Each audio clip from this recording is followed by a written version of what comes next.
escola do mundo, onde eu posso ensinar e aprender. A palavra da sabedoria é a nossa EBD. Deus é o nosso diretor, o Espírito Santo nosso professor. A Bíblia é a cartilha que ensina o caminho, a verdade e a vida.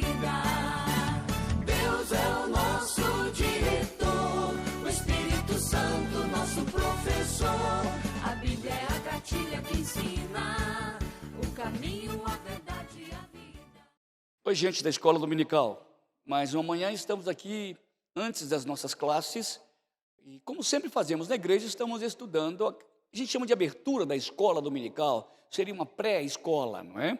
A gente faz uma abertura e depois vocês saem, cada um para as suas classes. Vocês estão acostumados mais comigo, talvez o pessoal que está me ouvindo a primeira vez não entende bem o que é isso. É uma pequena mensagem que estamos fazendo antes da escola dominical, para que os alunos se acheguem e vão para as suas classes.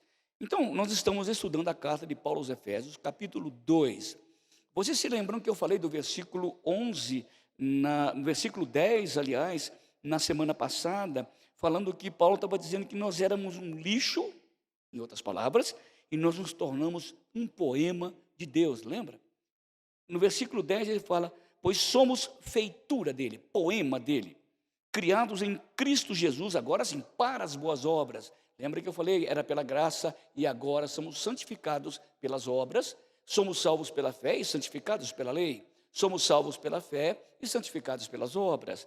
E agora fazemos as boas obras não para sermos salvos, mas porque já fomos salvos. Então, por isso que Paulo diz, somos feitura dele, criados em Cristo Jesus para as boas obras, as quais ele de antemão preparou para que andássemos nela. Isto é, assim como de antemão Deus preparou a salvação para a sua igreja, para os eleitos, também de antemão ele preparou as obras. Então a salvação é um ato eterno, as boas obras também da igreja são um ato eterno. Então Paulo fala de uma visão muito particular da igreja. Mas agora a partir do versículo 11, Paulo estende essa visão. Então não era a igreja pela igreja. Agora ele fala a igreja com relação a outros povos. Lembra que eu falei o que é a igreja? Deus só tem um povo, que a igreja ele tinha dois, o gentio e o judeu. Agora não, ele só tem um povo, a igreja. Então Paulo dilata a visão de onde a igreja estava. Ele sai do campo particular da igreja pela igreja e coloca ele num plano universal. Como é que era a igreja diante de todos os povos? Olha bem, ele diz, portanto, por causa da salvação pela graça, portanto, lembrai-vos de que outrora vós, gentios na carne, chamados incircuncisão por aqueles que intitulam-se circuncisos na carne por mãos humanas. Então, Paulo está falando que os judeus tratavam o gentio como um cão, e falamos sobre isso semana passada, como um porco, que o judeu detesta porco, né? Ele tratava assim, era gentio, pagão, porco, cão, mas Deus colocou esse povo num outro status. Agora o gentio entra para essa estirpe, essa cepa, né? Esse berço principesco de filho de Deus. Né? Era pagão, vivia longe. Olha o que ele diz, versículo 12. Naquele tempo, isto é, antes de serem enxertados, como diz Paulo, na oliveira boa, antes desses galhos ruins serem enxertados nesta oliveira, porque o galho original era o judeu, ele diz, portanto, lembrai-vos de que outrora vós, gentios na carne, chamados em circuncisão por aqueles que se intitulam circuncisos judeus na carne, mas não são de fato no coração. Naquele tempo, falando dos gentios, nós, estáveis sem Cristo, separados da comunidade de Israel, estranhos à aliança das promessas, não tendo esperança e sem Deus no mundo. Olha que quadro horrível. Naquele tempo, estáveis sem Cristo. Que negócio é esse de estar sem Cristo? Quando Paulo fala que nós estávamos sem Cristo, só tinha um povo que tinha um Cristo, o judeu. Mas, Cícero, Jesus não tinha nascido ainda, mas o judeu tinha o Cristo, ou o Messias. O único povo que tinha um Messias esperado era o judeu. Não tem nenhuma religião no mundo que diz que um dia o Messias virá. As outras religiões não têm o Messias. O judeu tinha um Messias, chamado Cristo. A palavra Cristo é o título de Jesus. O nome dele é Jesus. Jesus é o Cristo, ok? Jesus é o Messias. Naquele tempo estavas sem Cristo. Já pensou? Um pagão como eu, os meus avós, os meus antepassados eram todos pagãos. Os africanos que existem em mim, os europeus que existem em mim, os índios que existem em mim, eram pagãos. E eles viviam adorando os seus deuses, as árvores, um negócio maluco. Os merlins mágicos da vida, era um negócio perdido. Eles não tinham nenhuma esperança de que um dia alguém viria redimi-los. O judeu não. O judeu não era assim, não. Não andava perdidão na vida, não. O judeu sabia que um dia o seu Messias viria. Olha o que Paulo está falando. Vocês não tinham nenhuma promessa de alguém que viesse salvar vocês. Antigamente, vocês viviam assim. O africano que há em mim vivia assim. O europeu que há em mim vivia assim. O índio que há em mim vivia assim. Jogado na história, na vida. Uma tribo, outra tribo, um grupo, outro grupo, um clã, outro clã. Mas não tinha esperança. O judeu não. O judeu tinha o Messias. Olha o que Paulo está falando. Naquele tempo estavais sem Cristo. Vocês não tinham esperança do Cristo, do Messias, do prometido por Deus à nação de Israel. Olha o que Paulo está dizendo. Vocês agora recebem não só a filiação de filho de Deus, mas vocês também têm agora um Messias. Os cristãos têm o Messias. A minha grande alegria é ter o Messias. Por exemplo, eu fui salvo na esperança de que esse Messias veio ao mundo, e ele veio.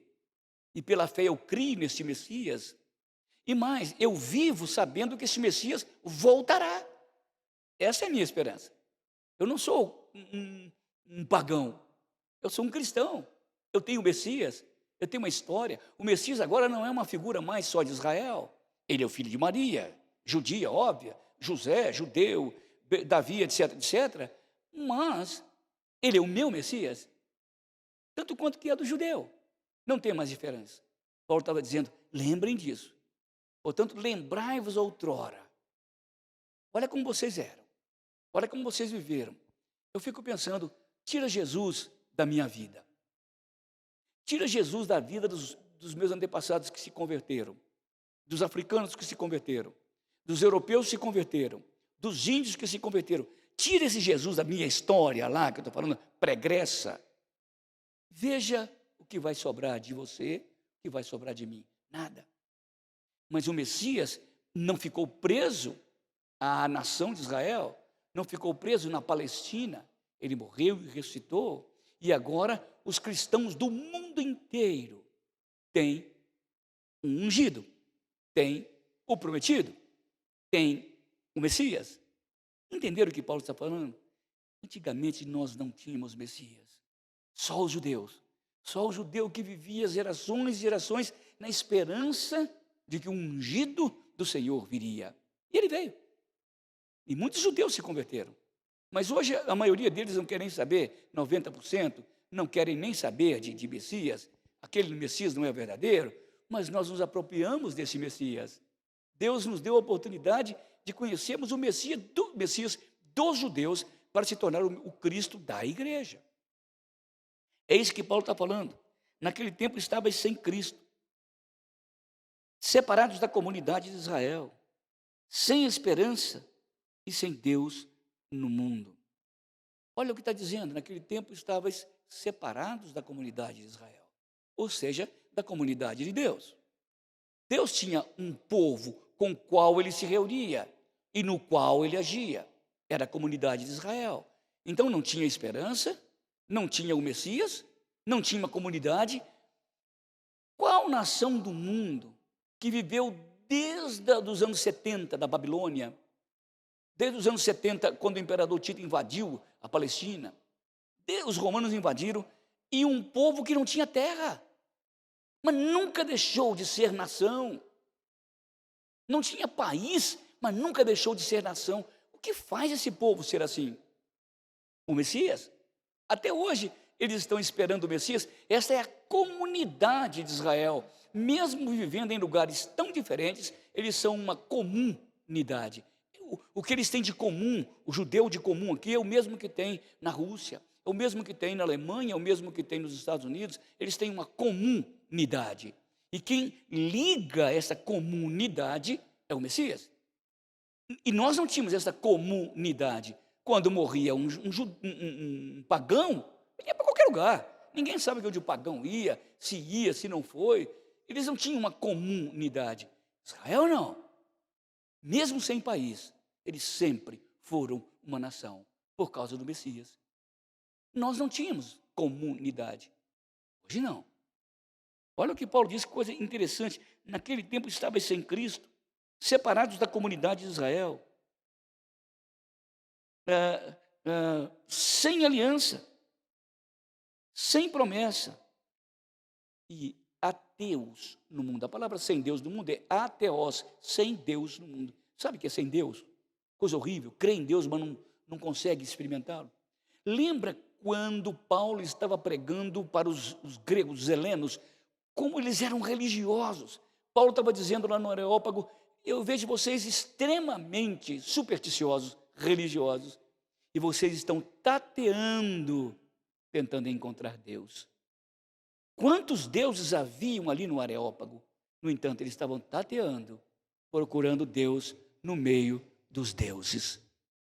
É assim que a gente vivia, tateando, naquela caverna de Platão, né? Vendo a sombra, achando que era tudo que a gente tinha na vida.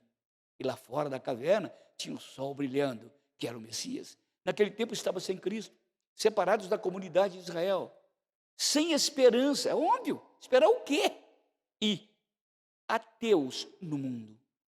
A palavra literalmente no grego, ateus, sem Deus, não Deus no mundo. Já pensou que tristeza, que angústia? Olha, eu espero que você, com essa pequena palavra agora, você se anime mais com a igreja de Cristo. Talvez você esteja desanimado com a sua denominação, a sua igreja, com o seu pastor, sei lá o quê, mas que essa palavra te traga ânimo para enxergar a igreja como Deus enxerga. A igreja, corpo vivo de Cristo. Deus te abençoe. Domingo que vem a gente se encontra. Um abraço.